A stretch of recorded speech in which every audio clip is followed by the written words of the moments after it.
Hello, friends, and welcome back to Sovereign Judgment, where ordinary homeowners discover that the most dangerous sentence in suburban America is, according to the architectural guidelines. Today's story involves a set of faded shutters, one HOA president with the artistic temperament of a parking enforcement camera, and 9 custom stained glass panels, depicting the eternal punishments of Dante's Inferno. Tell me where you're watching from in the comments, especially if your neighborhood has ever tried to regulate a color that exists in nature. Now, let's descend.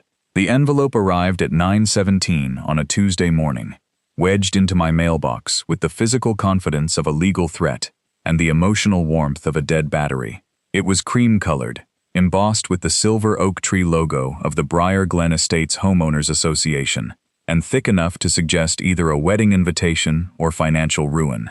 Since nobody in Briar Glen liked me enough to invite me to a wedding, I assumed the second one. I carried it inside, set it beside my coffee, and stared at it for a full 30 seconds. My coffee had already gone cold. This was not unusual. I had been drinking cold coffee by accident for 17 years. At this point, heating it would have felt like admitting defeat. The envelope contained one sheet of paper, printed in 12-point Garamond, which is the official font of people who want to ruin your afternoon while pretending they attended law school. Dear Mr. Daniel Mercer, during a routine exterior compliance inspection conducted at 8:42 a.m. on May 3rd, your residence at 114 Candlewick Lane was observed to have shutters displaying visible fading, uneven pigmentation, and a color inconsistent with the approved Briar Glen Heritage Palette. You are hereby directed to repaint all exterior shutters within 14 calendar days using one of the following approved colors: Colonial Umber, Patriot Taupe, Founders Beige, Municipal Mushroom. Failure to comply will result in an initial fine of $175, followed by daily penalties of $35. I read Municipal Mushroom 3 times. It sounded less like a paint color and more like something discovered growing beneath a courthouse refrigerator. My shutters were blue, not neon blue, not casino carpet blue. They were a faded navy that my late wife Laura had picked 22 years earlier because she said the house looked too serious. It needs to look like somebody inside knows how to laugh, she had told me. Laura had been gone for 4 years, but those shutters were still hers. The paint had faded, yes. Sunlight had softened them from navy to the color of an old pair of jeans. The bottom edge of the shutter beside the kitchen window had peeled slightly, mostly because a woodpecker named Gerald had spent the previous spring conducting what I can only describe as a personal vendetta against cedar. But they were clean, intact, and attached to the house. In Briar Glen, that apparently made them a public emergency. I turned the letter over, hoping the back might contain an apology or perhaps a coupon for emotional distress. Instead, it contained a photograph of my house, taken from the street. Someone had circled the shutters in red marker, all 12 of them. The circles looked like evidence photos from a murder investigation, in which the victim had been curb appeal. I lived in Briar Glen because Laura and I had bought the house when our daughter, Emily, was 6. It was a 2-story brick colonial, with a crooked maple tree in the front yard, a narrow porch, and a garage that groaned like an elderly walrus whenever the temperature dropped below 40 degrees. We had raised Emily there. We had hosted 17 Thanksgiving dinners, 3 graduation parties, 1 disastrous neighborhood chili competition, and a backyard wedding for Laura's sister, during which the sprinkler system activated at precisely 6:14 p.m. Every room held a story. The shutters were part of that story. I was not emotionally attached to every piece of the house. The downstairs toilet, for example, could have been launched directly into the sun, and I would have provided refreshments. But the shutters mattered. I spent most of that Tuesday morning doing what I always did when faced with a problem. I made a spreadsheet. This was not because I was obsessive. It was because spreadsheets are civilization's polite way of saying, I have receipts. I created columns for date, time, communication method, bylaw citation, amount demanded, and level of nonsense. The final category used a scale from 1 to 10, with 10 defined as, someone has brought a clipboard onto my property. Then I looked up the architectural standards. For 34 years, I had worked as a municipal building plan examiner for the fictional city of Bellwether, reviewing permits, zoning applications, structural drawings, historic district modifications, signage requests, and the occasional proposal from a restaurant owner who believed load-bearing walls were optional. I had retired 8 months earlier. I did not consider this relevant yet. The Briar Glen Guidelines consisted of 87 pages, including 6 pages dedicated to acceptable mailbox post proportions, and 1 entire paragraph regulating seasonal whimsy. Section 4.2.1 covered shutters. Exterior shutters shall be maintained in good repair, and shall display a harmonious appearance compatible with the architectural character of the community. Replacement shutters, if installed, require Architectural Review Committee approval. Approved paint colors are listed in Appendix C. I read it twice, then a third time. It said replacement shutters required approval. It said approved paint colors were listed. It did not say shutters had to be painted. That distinction sat in the middle of the paragraph like a loose floorboard waiting for somebody with patience to step around it. At 10:06 a.m., I emailed the HOA. Dear Architectural Review Committee, thank you for your notice. Please identify the specific section requiring shutters to be finished with paint rather than another exterior-grade decorative material. Regards, Daniel Mercer. I received a response 14 minutes later. Mr. Mercer, the intent of the guidelines is clear. Sincerely, Patricia Wexler, President, Briar Glen Estates, HOA. Whenever somebody says, the intent is clear, what they usually mean is, the words do not support me. At 10:24, I replied, thank you. I am asking about the wording. Patricia did not respond. She came to my house. At 3:38 that afternoon, I heard the electric whine of her golf cart coming down Candlewick Lane. Patricia Wexler was 61 years old and carried herself with the rigid dignity of a person who had once successfully returned a cantaloupe without a receipt. She wore white capri pants, orthopedic sandals, and a coral floral blouse that looked like a tropical resort had been converted into a warning label. Her golf cart was pearl white, fitted with chrome hubcaps and a flashing amber light on the roof. The side panel displayed magnetic lettering, Briar Glen Community Compliance. Underneath that, in smaller letters, courtesy, consistency, community. Nothing says courtesy like arriving uninvited with emergency lighting. Patricia parked across the bottom of my driveway, climbed out, and tucked a blue clipboard beneath one arm. She always carried a clipboard. I had seen her bring it to block parties, board meetings, yard sales, and once to a child's lemonade stand where she reportedly asked to inspect the ingredient list. Mr. Mercer, she called. Her voice had the tonal quality of a fork being dragged through a dishwasher full of wine glasses. I stepped onto the porch with my coffee. It was still cold. Patricia, I thought it would be beneficial to discuss your compliance issue face to face. That sounds beneficial. She marched up the walkway with the posture of a field marshal approaching troops who had installed an unauthorized bird bath. The shutters, she said, pointing with a silver pen. They're faded. Yes, and peeling. One corner, multiple areas. One corner in multiple emotional stages. Her mouth tightened like a drawstring bag containing several lemons. Section 4.2.1 requires a harmonious appearance. I read it. Then you understand.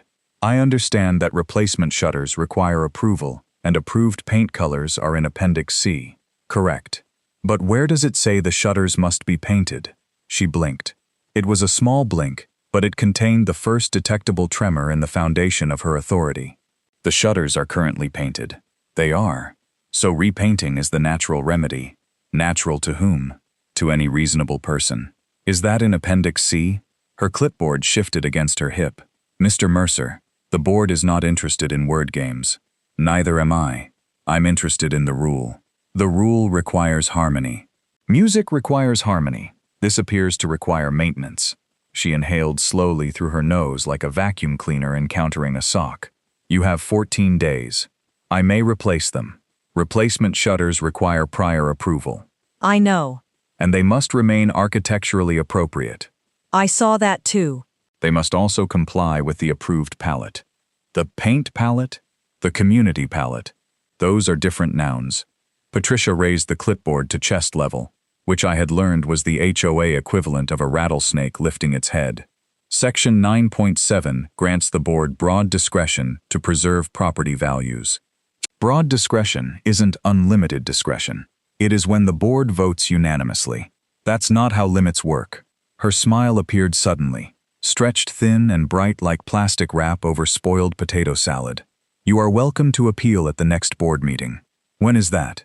June 2. The compliance deadline is May 17th. That is correct. So the appeal occurs 16 days after the fine begins. That is the schedule. How convenient. We don't design the calendar around individual violations. No. Apparently, you design violations around the calendar. Her cheeks reddened. She clicked her pen with the speed of a telegraph operator announcing a naval disaster. Let me be perfectly clear, she said. If those shutters are not repainted in an approved color by 5 p.m. on May 17th, a fine will be assessed. If you remove them without approval, a separate fine will be assessed. If you replace them without approval, a separate fine will be assessed. And if you alter the exterior appearance of the residence in a manner deemed inconsistent with Briar Glen's colonial aesthetic, additional enforcement action may follow under Section 4.1, Paragraph B. Colonial aesthetic. Yes. Do you know when this house was built? 1998. So our colonial period had minivans. That is not the point. It rarely is. She made a sound halfway between a cough and a goose being denied access to a buffet. Then she turned, marched back to her golf cart, and drove away at 9 miles per hour with the amber light flashing. I watched her go. I was amused. I was also worried. HOAs possessed a peculiar kind of power. Not government power. Not police power. More like the power of a hotel smoke detector. Limited, irritating, and capable of making your life unbearable at 3 in the morning. I added our conversation to the spreadsheet. Level of nonsense, 10. The next morning, a bright yellow notice appeared taped to my front door. Secondary observation notice.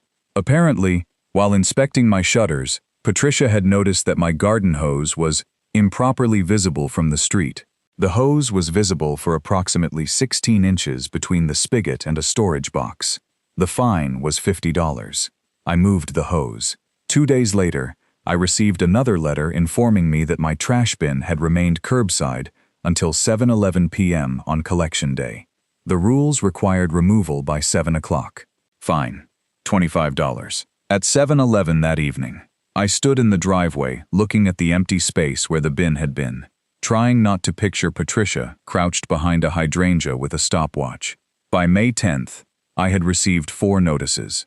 The shutters, the hose, the trash bin, a ceramic frog near the porch steps that Patricia classified as front yard statuary. The frog was 8 inches tall and wore a tiny raincoat. According to the notice, decorative statuary could not exceed 6 inches without approval. I measured the frog, 7 3/4 inches. His name was Winston. Laura had bought him in Vermont. I moved him to the backyard, but not before entering his dimensions, purchase history, and emotional significance into the spreadsheet. On May 11th, Patricia posted in the private Briar Glen residence Facebook group a reminder about community standards. Recent resistance from certain homeowners has required the board to devote unnecessary time and resources to basic compliance. Please remember that rules preserve our investments. Personal attachments do not supersede community obligations. She did not name me. She included a photograph of blue shutters. There were 214 homes in Briar Glen. Only one had blue shutters. The comments began politely. Thank you for all you do, Patricia. Standards matter. Some people think rules don't apply to them. Then my next-door neighbor, Carla Nguyen, commented, some people also think vague posting becomes official if you add an oak tree logo. Patricia deleted Carla's comment. Carla reposted it as a screenshot. By dinner, 43 residents had seen it. At 8:12 that evening, my phone rang. Daniel, Patricia said without greeting, her voice buzzing like a fluorescent light in a condemned office. Patricia, I'm calling regarding hostile online conduct. I haven't posted anything. Your neighbor has. You should probably call my neighbor. She is acting on your behalf. She once reported me to the city because my compost smelled judgmental. Carla does not act on anyone's behalf. This situation is becoming disruptive. You posted my shutters. I posted an example of my shutters. An anonymized example. My house number is visible. There was a pause. A lovely, nourishing pause. It is partially visible. All 3 digits. The board has discretion to communicate with residents. Does that discretion include publishing photographs of my home while discussing enforcement? The page is private. So is a bathroom. You still can't hold a board meeting in one. Patricia's breathing changed. It became louder and more deliberate, like an accordion being operated by someone with unresolved grievances. You are attempting to embarrass me. I'm sitting in my kitchen. I strongly advise you to resolve the violation before this escalates. You posted the escalation. Good night, Mr. Mercer. She hung up. My coffee was cold again. I drank it anyway. The following Monday, Patricia arrived with 2 members of the Architectural Review Committee. Howard Pike, a retired orthodontist who smiled constantly as if he had personally installed everyone's teeth, and Brenda Lyle, who wore a lavender visor indoors and took notes in purple ink. They stood on the sidewalk photographing my shutters. I stepped outside. Can I help you? Patricia lifted her clipboard. This is a formal visual assessment. From a public sidewalk? Yes. Then enjoy the view. Howard moved closer to the property line. Do not enter the yard, I said. Patricia's head snapped toward me. The governing documents grant the association inspection rights. After 48 hours, written notice. This is exterior only. The covenant doesn't distinguish. We are not entering your home. I did not accuse you of entering my home. You're being obstructive. I'm being literate. Brenda stopped writing. Howard's smile vanished. Patricia's face tightened like somebody had tried to close a suitcase full of bowling balls. We have authority under Article 7, Section 3, Subsection A. That section requires written notice. We sent multiple notices. Not inspection notices. The intent was obvious. There's that word again. Patricia stepped off the sidewalk. One orthopedic sandal touched my lawn. I raised my phone. I'm recording now. She froze. This state requires only one-party consent, I added. I am aware of the law. Excellent. Please continue. She stepped back onto the sidewalk so quickly her clipboard slapped against her blouse. Your hostility is noted. My lawn appreciates your restraint. Howard cleared his throat. Maybe we've seen enough. Patricia turned on him with the expression of a queen discovering her royal falcon had joined a union. We will complete the inspection. From the sidewalk, I said. She stared at me for 6 full seconds. Then she photographed each shutter with the intensity of a war correspondent documenting a coup. That afternoon, I received a formal warning that my conduct toward volunteer board members could be considered harassment. I added it to the spreadsheet. At that point, the fines had not started, but the threatened total had reached $1,340. That was the moment I nearly lost my cool. Not because of the money. Because of the phrase, volunteer board members. People use volunteer the way medieval nobles used divine right, as if offering your time voluntarily transformed every bad decision into charity. I drafted an email that began, Dear unelected shrubbery parliament. Then, I deleted it. Patience is not the absence of anger. Patience is anger sitting in a chair with a legal pad. On May 15th, 2 days before the deadline, I took the shutters down. Not permanently. I removed one from beside the kitchen window, placed it on padded sawhorses in my garage, and examined the mounting hardware. The shutter was decorative, not functional. Cedar frame, 4 feet 8 inches tall, 14 inches wide, 2-inch thickness. Each one was held by 6 corrosion-resistant screws anchored into the brick mortar. The opening behind it was structurally irrelevant. That mattered. I drove 40 minutes to Ashdown's Glass and Restoration, a low brick workshop located in the fictional town of Meriton Falls. A brass bell rang when I entered. The place smelled like solder, old wood, coffee, and history. Sheets of colored glass leaned against the walls in wooden racks. Cobalt, amber, ruby, emerald, smoky gray. Sunlight passed through them and scattered across the floor like a cathedral had sneezed. Behind the counter stood Salvatore Sal Moretti. Sal was 68, 5 feet 6, and built like a fire hydrant that had developed an interest in Renaissance theology. He wore denim overalls, a red bandana, and magnifying glasses perched on his forehead. His mustache curled outward in 2 gray wings. giving him the appearance of a walrus who had been granted access to power tools. He looked at the shutter I had brought in. Then he looked at me. "HOA?" he asked. "How did you know?" "Nobody carries one shutter into a stained glass shop unless a committee has ruined breakfast." I explained the letter. I explained the rule. I explained Patricia. When I finished, Sal removed his magnifying glasses and placed both hands on the counter. What color did she demand? Colonial umber, patriot taupe, founder's beige, or municipal mushroom? Sal stared at me. Municipal mushroom? Yes, that's not a color. That's what happens when democracy gets damp. I liked him immediately. He walked around the shutter, tapping the frame with one knuckle. "You said replacement shutters need approval." "Yes. But these are your existing shutters." "Yes. And the rules don't say paint." "No. What do they say?" "Harmonious exterior finish, consistent with colonial character." Sal smiled. It was not a large smile. It was the small, dangerous smile of a man who had just discovered a customer needed exactly the kind of unreasonable craftsmanship he had been waiting his entire career to provide. "You ever read Dante?" he asked. "The Inferno? 9 circles of hell." I remember the broad strokes. Limbo, lust, gluttony, greed, wrath, heresy, violence, fraud, treachery. That's 9. You got 12 shutters. Yes. We repeat, fraud. Why fraud? Sal shrugged. HOA? I would have followed that man into a volcano. We carried the shutter into the workshop. He placed it on a drafting table and began sketching. His plan was elegant. We would retain the original cedar frames, original mounting points, original dimensions, and original hardware configuration. The slatted center panels would be removed and replaced with laminated exterior-grade stained glass, protected behind clear impact-resistant glazing. The shutters would remain shutters. They would not be replaced. They would be restored. And rather than paint them municipal mushroom, we would finish the cedar frames with transparent marine-grade sealant, allowing the natural wood grain to remain visible. The stained glass scenes would be inspired by Dante's Inferno, not graphic, not obscene, just deeply, magnificently unsettling. Sal drew tiny figures wandering through flames, storms, icy lakes, thorny forests, and one particularly expressive bureaucrat being chased by winged demons carrying paperwork. "Is that allowed?" I asked. "He's allegorical. He looks like Howard Pike." Coincidence.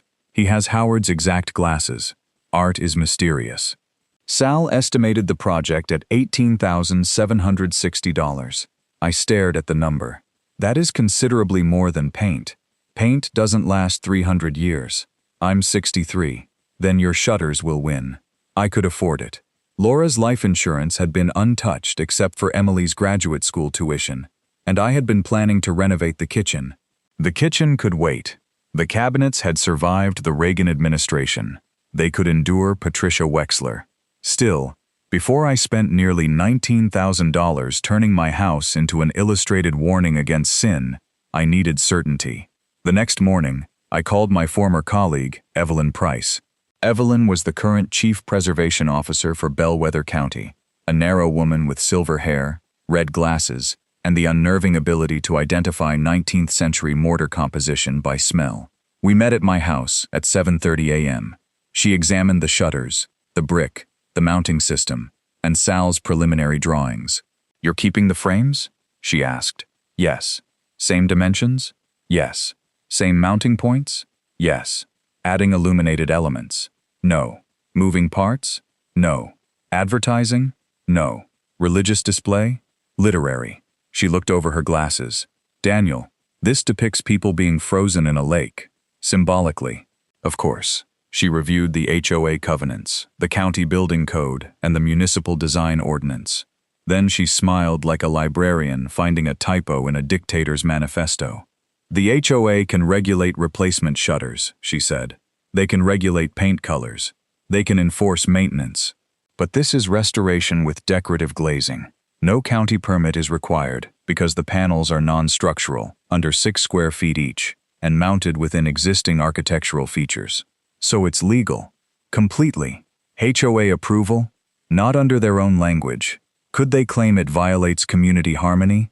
They can claim the moon is an unauthorized exterior light fixture. Whether they can enforce it is another question. She turned a page. There's more. She pointed to section 11.4.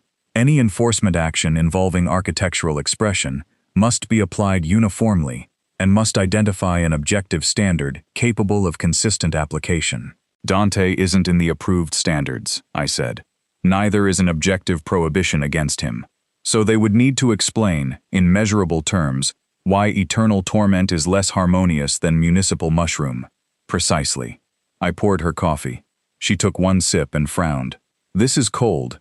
It's traditional. Evelyn signed a written professional opinion confirming that the project required no structural permit and complied with all applicable county ordinances. Then I sent Patricia a certified letter. Dear Miss Wexler, in response to the HOA's directive, I will restore the existing shutters to good repair by May 17th. The existing frames, dimensions, placement, and mounting hardware will remain unchanged. The guidelines do not require painted finishes, nor do they require approval for restoration of existing shutters. Work will be performed by a licensed stained glass restoration professional using exterior-rated materials. Please advise in writing by May 16 if the association believes a specific provision prohibits this restoration. Regards, Daniel Mercer. Patricia received it at 10:41 a.m. At 10:49 she emailed me. Mr. Mercer, the HOA does not recognize stained glass as an appropriate shutter material. Any attempt to circumvent the approved color requirements will result in immediate enforcement. You are instructed to cease all planned modifications. Patricia Wexler, HOA President, I replied. Please cite the provision. She did not. At 8:03 on May 17th, Sal arrived in a box truck painted dark green with gold lettering. Ashdowns glass and restoration windows. Mosaics. Ecclesiastical work no vinyl. Behind him came a second truck carrying scaffolding, padded racks, and 3 employees. Carla Wynn emerged from her house wearing pajamas and holding a mixing bowl. Is this happening? She asked. It's happening. What's in the bowl? Popcorn. It's 8 in the morning. I'm committed. Sal climbed out of the truck, wearing overalls and a tool belt containing enough equipment to negotiate directly with the Roman Empire. He slapped me on the shoulder. Today, he said, we bring culture to people who named a paint color after wet fungus. The first completed shutter came out of the truck at 8:19. It depicted the entrance to hell. Across the top, in curling black glass, were the words inspired by Dante's famous warning, "Abandon all pretense, ye who enforce here." Sal had adjusted the wording. For copyright? Carla asked. For relevance, he said. The panel glowed in ruby, amber, smoke gray, and deep midnight blue. Tiny glass figures stood before a dark gate, while a winged clerk reviewed forms at a podium. It was beautiful. Genuinely beautiful. The craftsmanship was astonishing. Every piece of glass fit together with hair-thin seams of dark solder. The cedar frame had been sanded smooth and sealed until the grain shone like polished honey. Sal held it upright in the morning sun. Light spilled across my lawn in red and gold. Carla whispered, "Oh, that is spectacularly unhelpful." By 8:35, 6 neighbors had gathered. By 8:47, there were 14. At 8:52, the electric whine began at the end of Candlewick Lane. Patricia's golf cart rounded the corner. The amber light was flashing. She wore a pale yellow pantsuit with pearl buttons, an outfit that made her look like a stick of butter elected to public office. Her clipboard rested beside her. Howard Pike sat in the passenger seat, smiling with the strained optimism of a man who had accepted a ride before learning the destination. Patricia saw the truck, then the scaffolding, then the shutter. Her golf cart slowed. For one glorious moment, she simply coasted past my driveway with her mouth open. Then she slammed the brake. The cart stopped so abruptly Howard's clipboard slid onto the floor. Patricia reversed. The backup alarm emitted 3 cheerful beeps, like a microwave announcing the completion of a catastrophe. She parked across my driveway. Again. What? She said, climbing out. Is that? Sal looked at the shutter. Stained glass. I can see that. Then we're making progress. Patricia approached with her clipboard clutched against her chest like a flotation device. Mr. Mercer, I explicitly ordered you to cease work. You emailed an instruction. As president of the association, you didn't cite a rule. I do not need to cite every governing provision during an active enforcement process. You do if you want me to follow it. Her gaze moved to the shutter. She studied the glass gate, the flames, and the tiny bureaucratic demon. Is this supposed to depict hell? Only the first circle, I said. Howard stepped closer. There are more? 9 circles. How many shutters do you have? 12. His smile faded again. Patricia straightened with the posture of a 4-star general who had just discovered the enemy possessed decorative glazing. This is completely inconsistent with the architectural character of Briar Glen. Which objective standard? The community standard. Where is it written? Section 4.2.1. That section requires harmony and maintenance. This is not harmonious. With what? With the neighborhood. Carla raised her mixing bowl. I find it deeply harmonious. Several neighbors murmured agreement. Patricia turned toward them. This is not a public meeting. Carla ate a handful of popcorn. We're on a public sidewalk. You are creating a spectacle. No, Carla said. Daniel is creating a spectacle. I'm providing concessions. Sal leaned the shutter against a padded rack. Ma'am, we're working. You need to keep 10 feet back. Patricia's eyes widened. You do not instruct me where to stand in this community. I instruct everybody where to stand near glass. I am the HOA president. Glass doesn't care. That was Sal's second great line. I considered having it engraved. Patricia opened her clipboard. Under section 4.1, paragraph B, any architectural modification visible from the street requires review. Restoration, I said. You are replacing the panels within the existing shutters. That is replacement. The frames are original. The appearance is altered. So is appearance after painting. That is specifically authorized. Painting is listed. It is not required.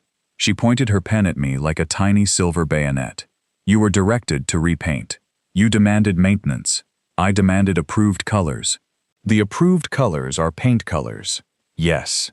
I'm not using paint. Her face moved through several emotions. Disbelief, irritation, calculation, and the distant recognition that words had betrayed her. Then she recovered.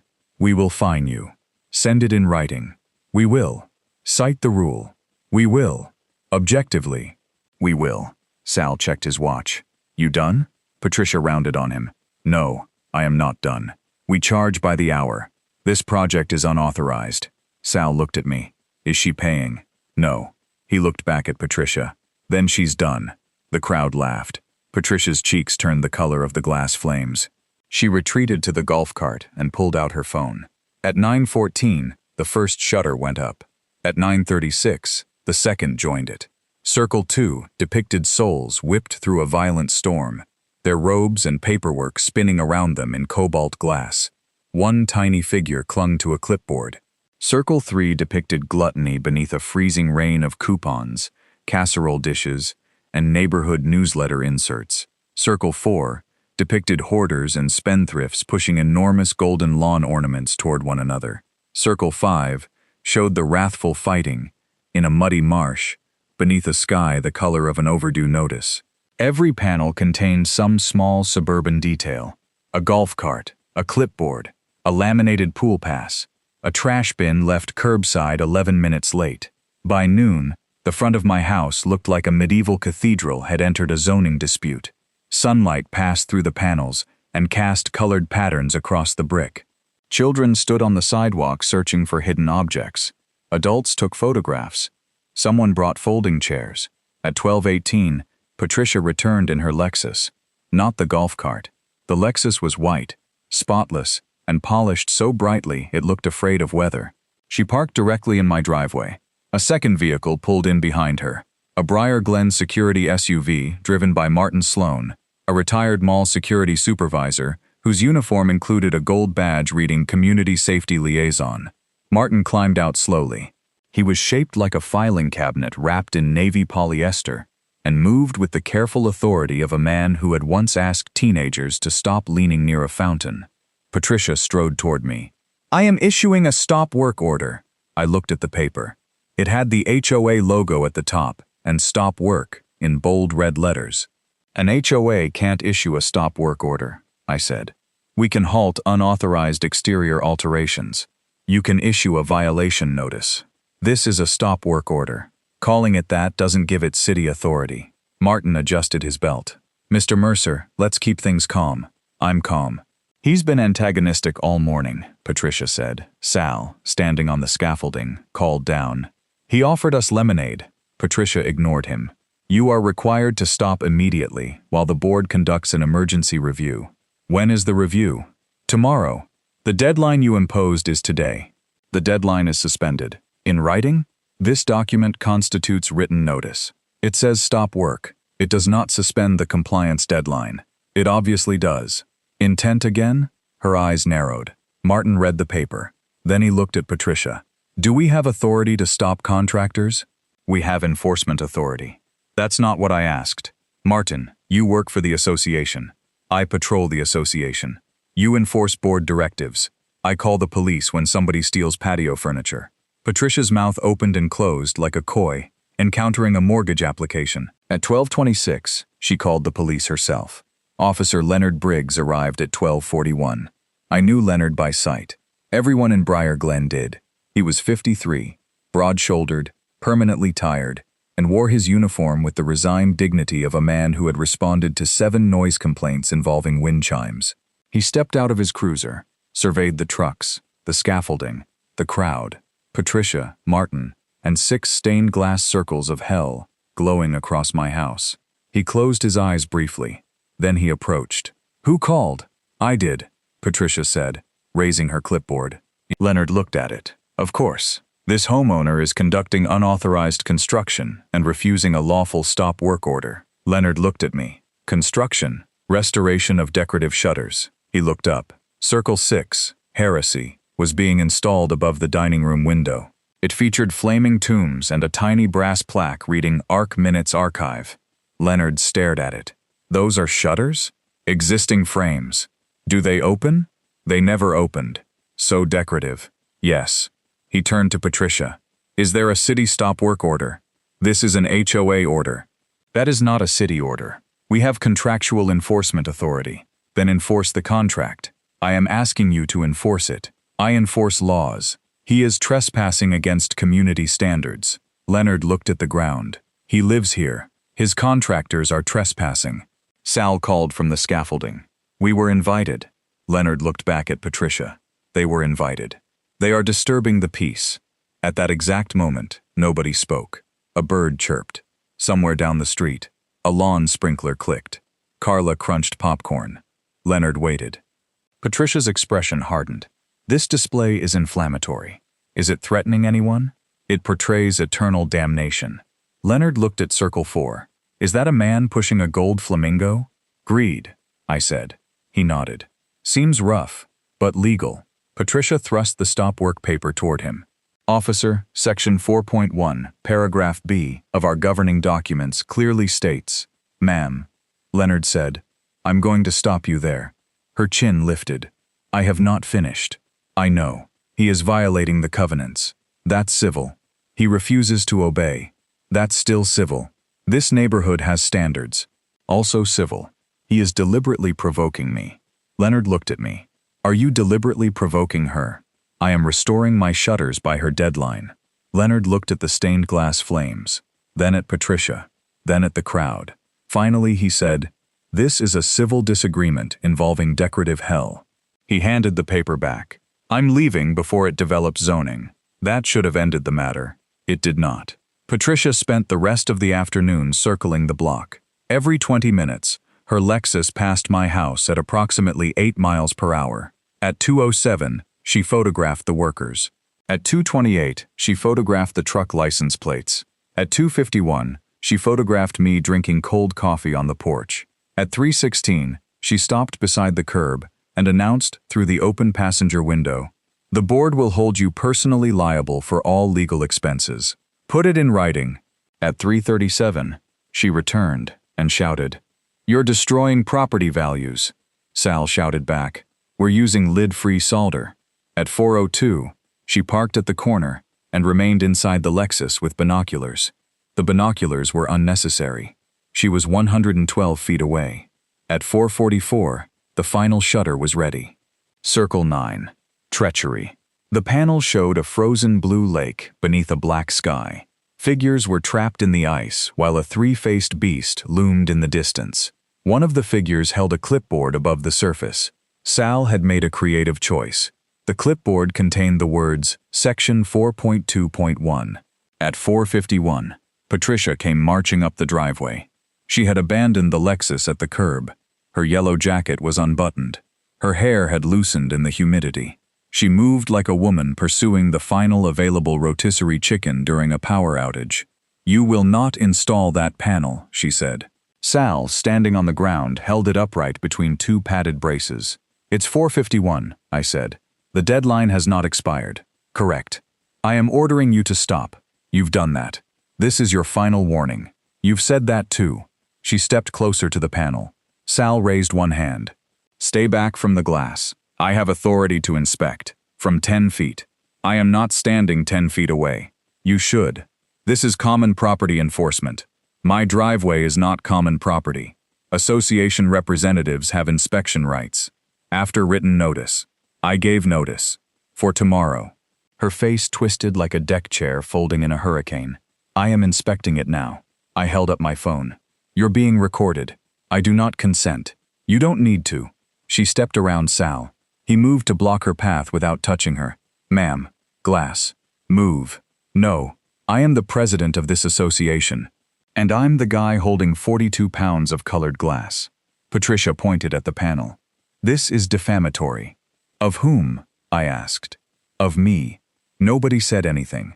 Not Sal, not Carla, not Howard, who had appeared at the edge of the crowd, but was pretending to study a maple tree. Even the children stopped talking. I lowered my coffee. "Why would it be about you?"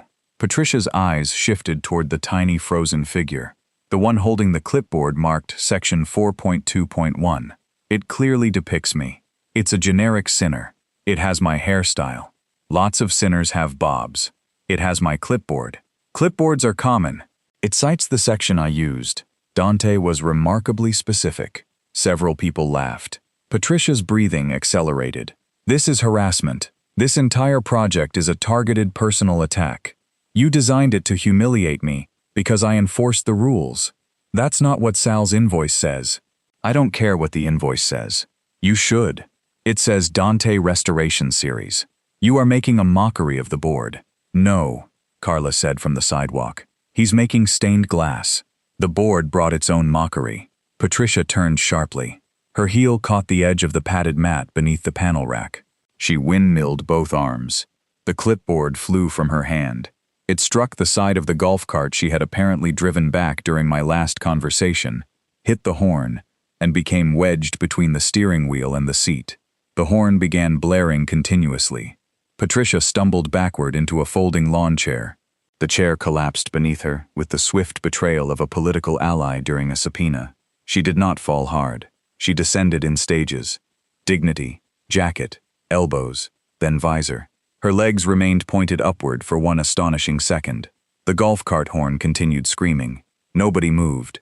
Patricia struggled free of the chair, grabbed the edge of Carla's folding table for support, and overturned the popcorn bowl. Popcorn scattered across the driveway like celebratory confetti released by a committee with no permit. The children cheered. Patricia stood. A piece of popcorn clung to her hair. Her face had reached a shade of red not available in Appendix C.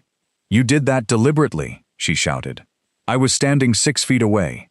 You created an unsafe environment. The mat is required for glass handling. You placed it in my path. You entered a restricted work area after being warned. I have the right to inspect.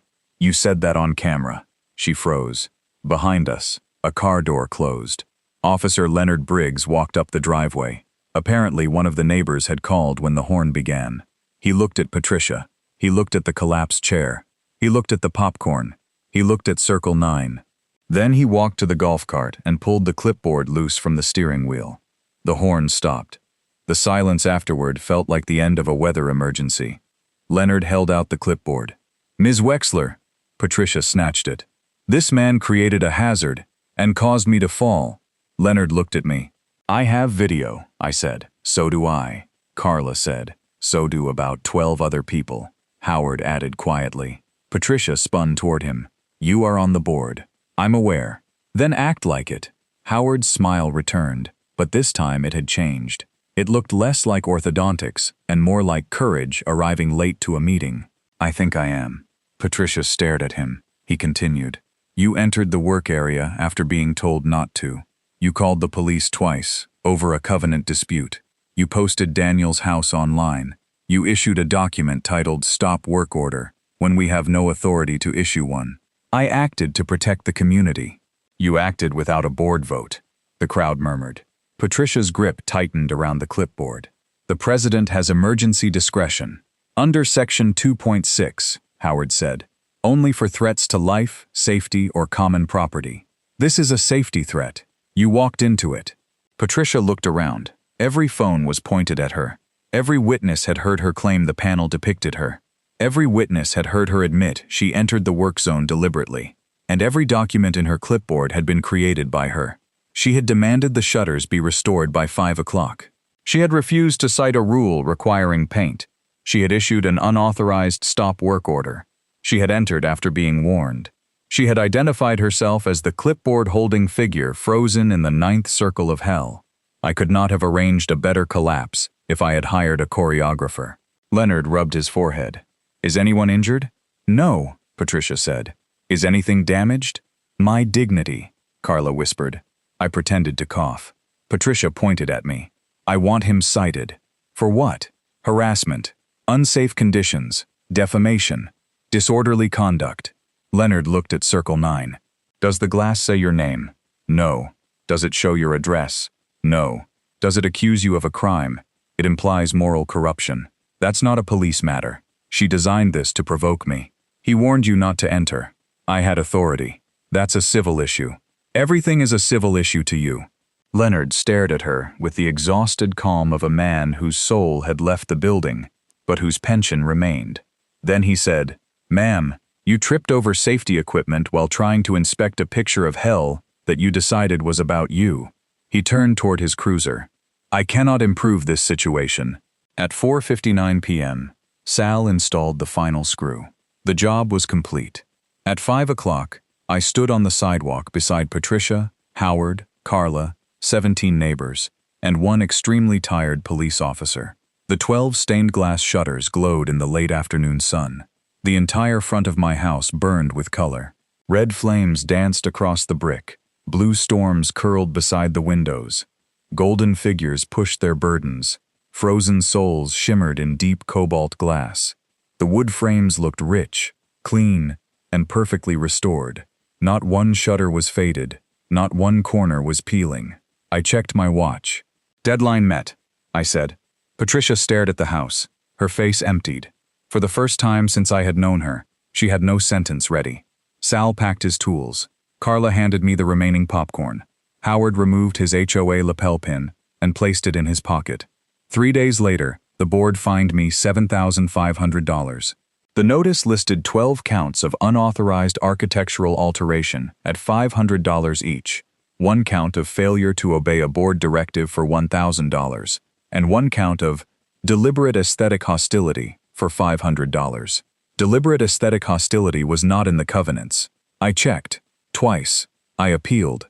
The board scheduled the hearing for June 2nd at 6:30 p.m. in the Briar Glen Clubhouse. Patricia expected a private meeting. She received 126 residents. Carla had circulated the videos.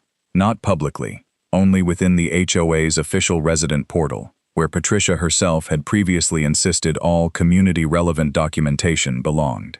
Her own policy became the delivery system. Residents watched her enter the work zone. They watched her identify herself in the glass. They watched the chair fold. They heard Officer Briggs summarize the matter. By the time the meeting began, folding chairs filled the clubhouse, the hallway, and part of the pool deck. Patricia sat at the center of the board table in a navy suit with brass buttons, dressed like an admiral commanding a fleet of disputed hedges. Her clipboard was thicker than usual. Howard sat 2 seats away. Brenda Lyle sat between them in her lavender visor, writing in purple ink. Patricia called the meeting to order. We are here to address a serious and intentional violation of community standards. Carla raised her hand. Will the chair incident be shown again? No. Can we vote on that? No. Patricia read the charges. When she finished, I walked to the front with my binder, my spreadsheet, Evelyn's professional opinion, Sal's license, photographs of the original shutter frames, material specifications, the certified letter, Patricia's emails, the unauthorized stop work document, and a printed enlargement of section 4.2.1. I spoke for 11 minutes.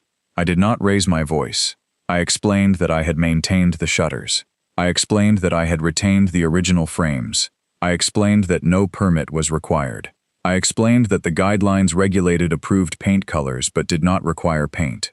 I explained that the board had failed to provide an objective standard. Then, I submitted the invoice, proving the work was restoration. Patricia leaned toward her microphone. The board is not obligated to accept semantic games. Howard spoke. This is not semantics. She turned. Excuse me? The rule doesn't prohibit it. The intent does. Then we should have written the intent. The room went quiet. Howard continued. We cannot fine a homeowner for violating a sentence we wish we had written. Patricia's expression hardened. You approved the enforcement. I approved asking him to repaint. I did not approve 12 separate fines, a fabricated stop work order, or a public allegation that he was harassing volunteers. Brenda raised one finger. I didn't approve those either. Patricia looked from one board member to the other, like Caesar, discovering the knives had been purchased in bulk. You both agreed this display was inappropriate. Inappropriate is not prohibited, Howard said. Carla whispered loudly. Put that on the clubhouse wall. Patricia struck the table with her gavel. The gavel had never been authorized by the bylaws. I knew because I had checked. This board will not be intimidated by mob behavior. A man in the back called, We're homeowners. You are disrupting a formal proceeding. We pay for the proceeding.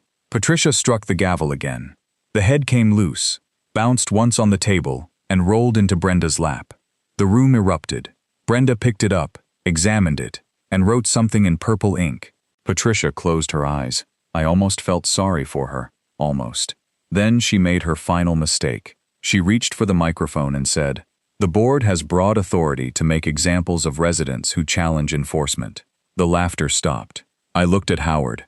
Howard looked at Brenda. Brenda stopped writing. Carla slowly raised her phone higher. Patricia realized what she had said. She tried to correct it. To establish examples. Precedent. Consistent precedent. Howard leaned into his microphone. Did you increase the fines because Daniel challenged you? No. You just said we make examples of residents who challenge enforcement. That is not what I meant. It is what you said. The statement is being taken out of context. You supplied the context. A motion came from the floor to remove Patricia Wexler as HOA president. She declared the motion out of order. Howard made the same motion as a board member. Brenda seconded it. The vote was 3-2. Patricia lost. The room applauded. Not wildly. It was the tired, relieved applause of people watching a smoke alarm finally get its battery removed. The board rescinded every fine against me. Then it voted to investigate all enforcement actions Patricia had authorized during the previous 18 months. The investigation took 6 weeks. It found 73 fines issued without full board approval, 11 photographs posted without proper notice, 4 fabricated official orders, and $12,840 in legal consultation expenses Patricia had approved beyond her spending authority. The HOA's insurer refused to cover claims arising from deliberate acts outside board authorization. Patricia resigned from the board on July 21st. Her resignation letter was 9 pages long and used the phrase, coordinated campaign, 14 times. Howard Pike became interim president. His inaugural speech lasted 7 seconds. Keep your house safe, keep it reasonable, and don't be a nuisance. That was the whole thing. The Architectural Review Committee revised the guidelines. The new version required objective standards, written citations, a 30-day appeal period before fines, and full board approval for any penalty above $250. They also removed municipal mushroom from the palette after residents discovered it was identical to the color used in the clubhouse bathrooms. Briar Glen changed slowly after that. Winston the ceramic frog returned to my porch. Carla installed a 9-inch bronze duck beside her mailbox and submitted a 5-page application describing it as functional avian commentary. The application was approved. Children began stopping outside my house after school to search the stained glass for hidden objects. Sal had included 37, a golf cart, a cold coffee cup, a ceramic frog, a collapsed lawn chair, a loose gavel, a tiny police cruiser leaving the 5th circle. Emily visited in August and stood on the sidewalk staring at the house. Mom would have loved this, she said. She would have called it excessive. She would have meant that as praise. We stood there until sunset.